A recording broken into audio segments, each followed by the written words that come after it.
A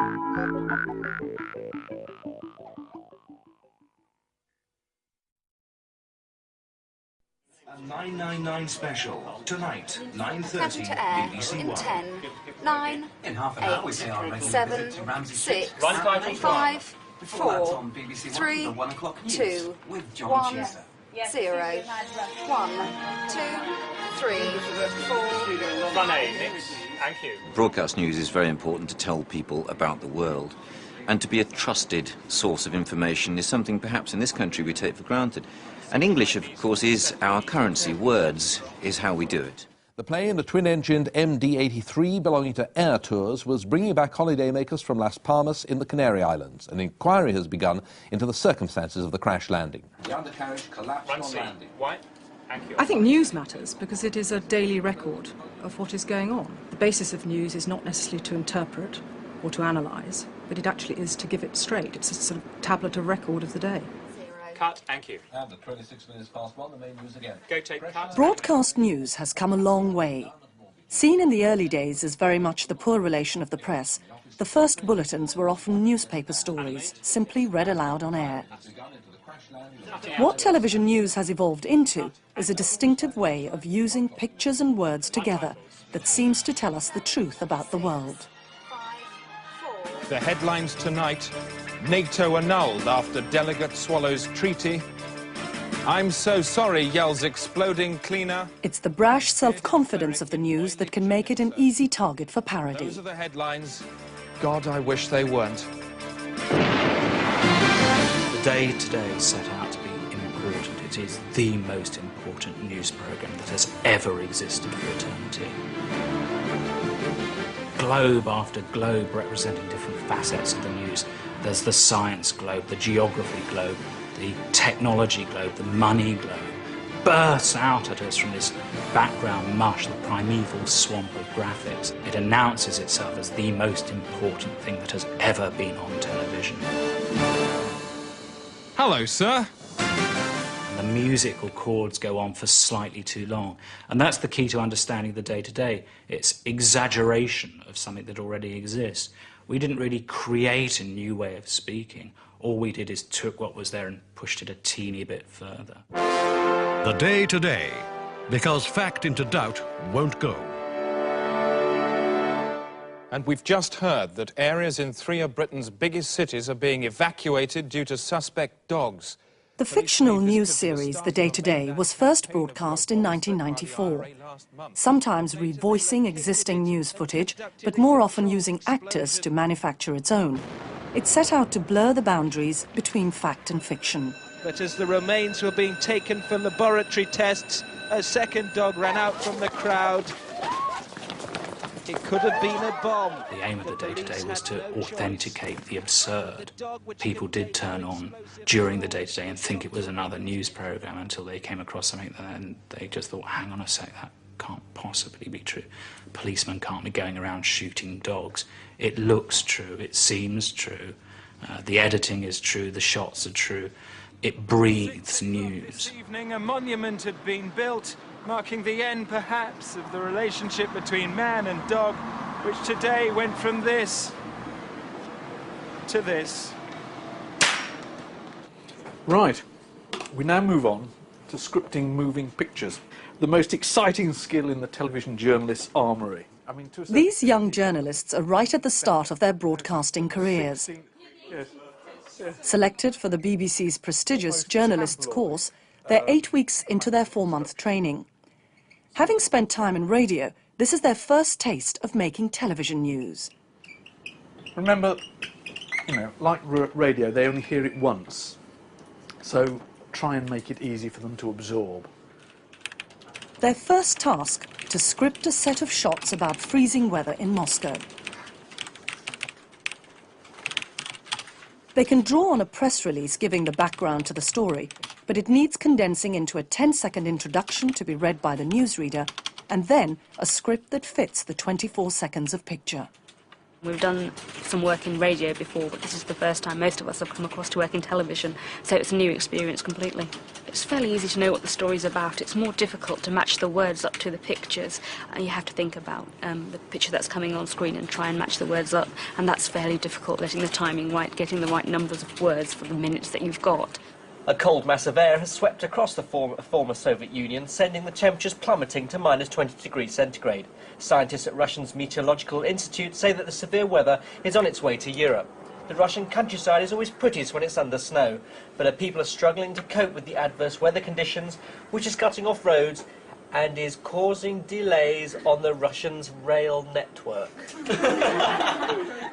In television, a vast amount of the information is delivered by the pictures.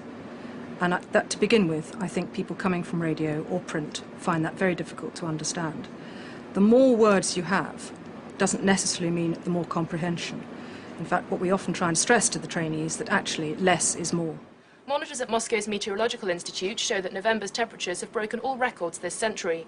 Moscow may look pretty in the snow, but 8 people have died, and many are being treated for hypothermia. Whilst Britain won't get that cold, sub-zero temperatures could lie in store. You wouldn't go up to somebody in a pub to tell them about the bad weather forecast to say sub-zero temperatures could lie in store. It's not the way you talk. You turn the television on, and there is a human being telling you the news. And there is a barrier, an artificial barrier, if you get the impression they're just reading you a script out loud. Well, the style that you use is quite tabloidy, it's quite simple. It's a case of letting the story be told by the picture, so the viewer doesn't want lots and lots of detail, doesn't want lots of background, just basically wants to be able to watch the pictures and have you explain the background, explain what you're seeing, really. Moscow scientists say the cause was a massive anticyclone from Siberia, bringing with it temperatures of minus 20. It seems like you need maths. Basically, you've got to add and subtract and work out how long every word is going to take you. So inevitably I've had a few pauses, a few fluffs, and the first time I overwrote, I wrote too much, which looked a bit daft, and so I've had to learn my lesson and cut down.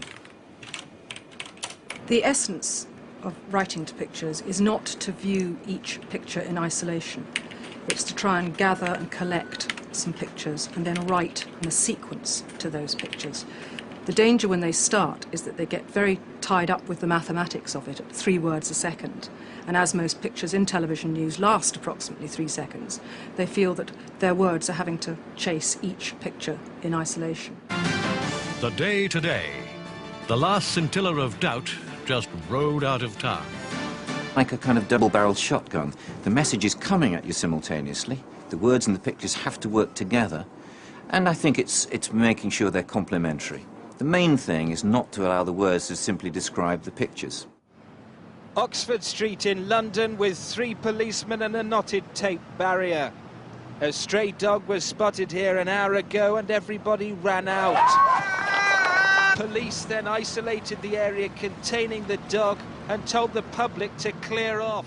As well as location reports, the day-to-day team parodied another news staple, the graphic sequence. The only way police can neutralize bomb dogs is to spray them with a resin coating which hardens instantly to contain any explosion. The inside of the bomb dog is obviously destroyed, but the outside stays the same shape. One thing graphics would do is to break things down into a lot of stages and levels and try and clearly label those stages of animation, so to very naturally lead the viewer's eye and explain a story. Normally, they're keywords actually taken from the journalist narration going over the top. Not only did the words explain the graphic, but were used to quite comic effect. If the underside is not covered, a highly directional blast launches the animal vertically to a height of over 1,000 feet. I think the intention behind the whole programme was that it shouldn't be a programme which is funny because things go wrong or because things are badly made. The intention was to make it super efficient, super clean, super real, super newsy, like News Plus. Everything that you would want to do in a news programme, but you quite often don't have time. So there's the beginning of Time Globe. The following globe is a more up-to-date representation of Earth as we know it, but with this slightly ridiculous self-importance of having Great Britain oversized compared to the rest of the world. Again, the background to that pound coin globe shows images of people in stock exchanges and takes patterns from currency. So everything should relate. Then we have a sports globe. The background layer has a videotape of a snooker player. We would combine that video with a texture, that texture related to the generic feeling of the show, but also within that texture were lines taken off of sports reference, so football pitches or athletics tracks. There's many sports cliches in one graphic. The animations are quite dramatic. All of these globes and things pouring out towards you. In some ways, quite threatening. And maybe that's something news does, is it very much imposes itself upon the viewer. It says, this is what we're going to tell you. You look at this. The Bank of England is in chaos following the discovery that the pound has been stolen. The pound was stolen at 1:30 this afternoon by thieves dressed as cleaners. They drove a white Montego. The key thing is about dramatising the news. Obviously, their opening titles are incredibly dramatic.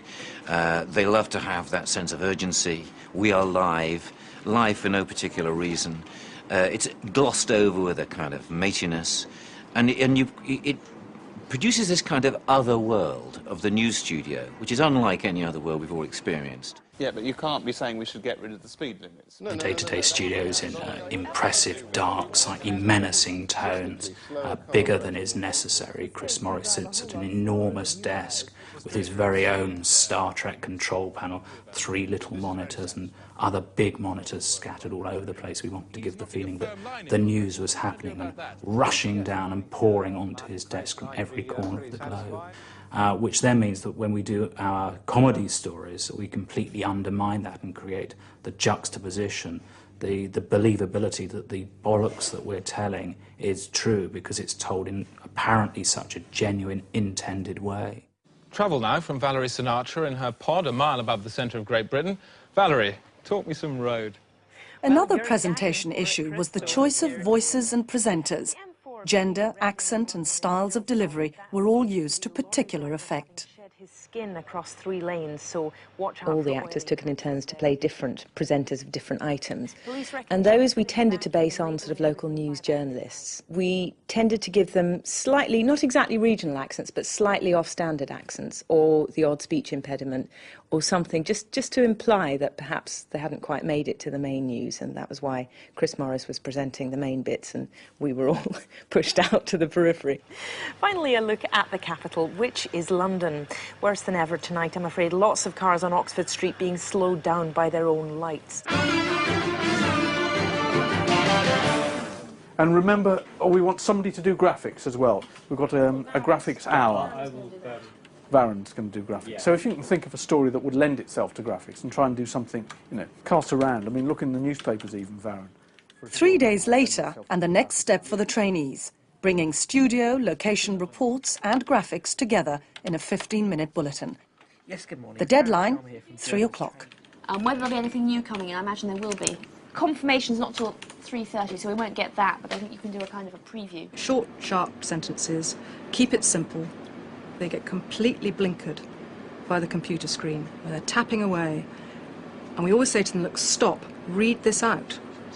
And they are very much confined, as it were, by writing in one medium for broadcasting in another. Dave, try and think of a headline for this television channel thing.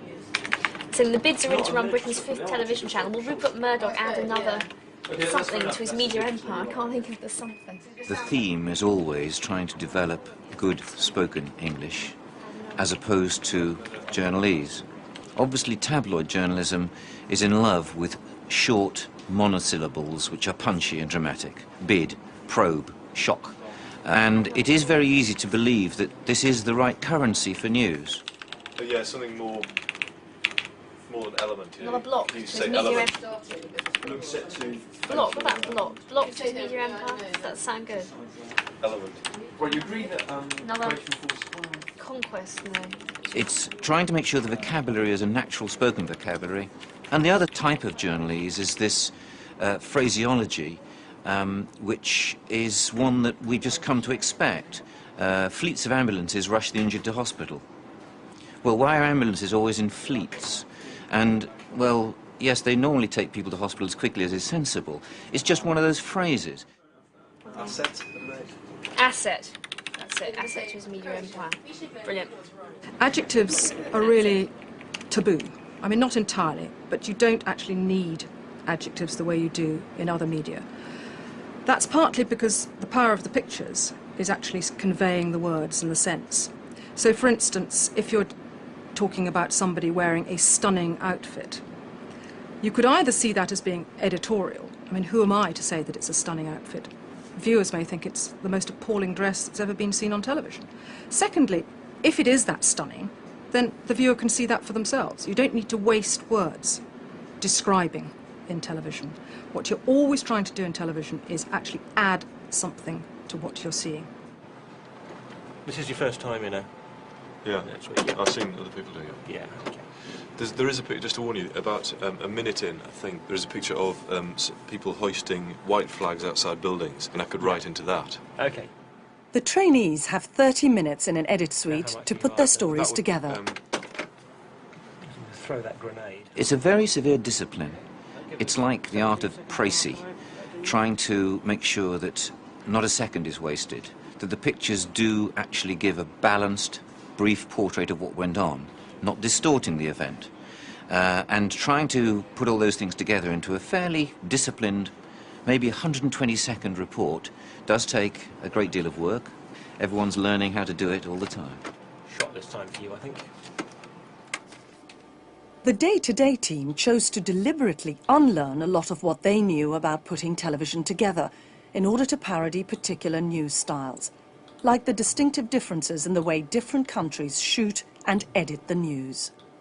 America now, and this report. Milwaukee State Penitentiary, and on death row, it's wedding bells, not execution yells, as condemned strangler Chapman Baxter prepares to tie the knot with female felon Charlene Gray. The look of the American stories was very important. You had to believe that they came from America. It's more than just Barbara Wintergreen's American accent. Barbara is queen of alliteration. Meanwhile, Baxter's bride-to-be is busy with last-minute preparations for her impending ending. Did you ever kill anyone? Only my dog. The Americans are far more hack and slash than we are.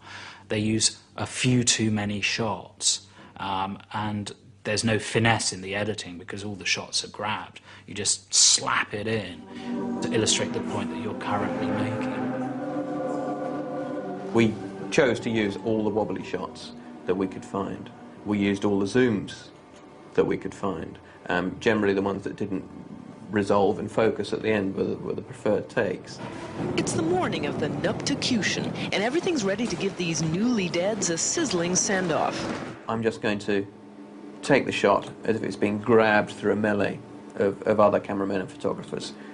I'll go in a little bit further so the zoom's already started.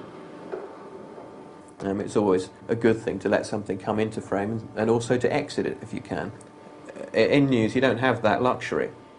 So the way that we do that, and it all sounds very repetitive, you just come in bang on the zoom. The editing is the way by which you apply the grammar, if you want to talk about it as a language, which you can either follow or not, depending on what you want to do.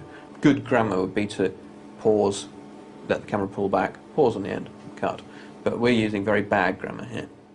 We've really worked hard at, we've given him his own room, he's got his Bon Jovi posters, The transfer of the material from their television system to ours comes across very badly. Outside the Natus Institute, And we put it through a whole load of different electronic processes to actually create the look that you actually see on the screen. you've been smashing Nadi, is that true? Yeah, we may have. And of course, it's 100 times worse than it would really appear on the TV, but everybody is convinced by it because it looks so real. At this fallopian factory, people come for a The final element, the performance. Body language, intonation and dress, all adding to the effect.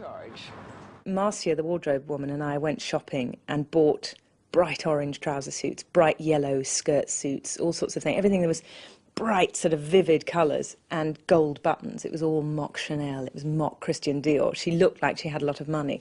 The wig that Lisa Cavalli-Green gave me was immaculate. The makeup was inches thick. All of that combines to give you a complete posture. You have to smile in a particular way if your makeup's that thick. You know, you can't move your head too much. Like, I mean, I, in normal speech, tend to move my head around a lot, but Barbara couldn't do that. She had to be very poised. The nails dictate that you hold the microphone in a particular way. Barbara Wintergreen, CBN News at the Natus Institute, San Spirito, California.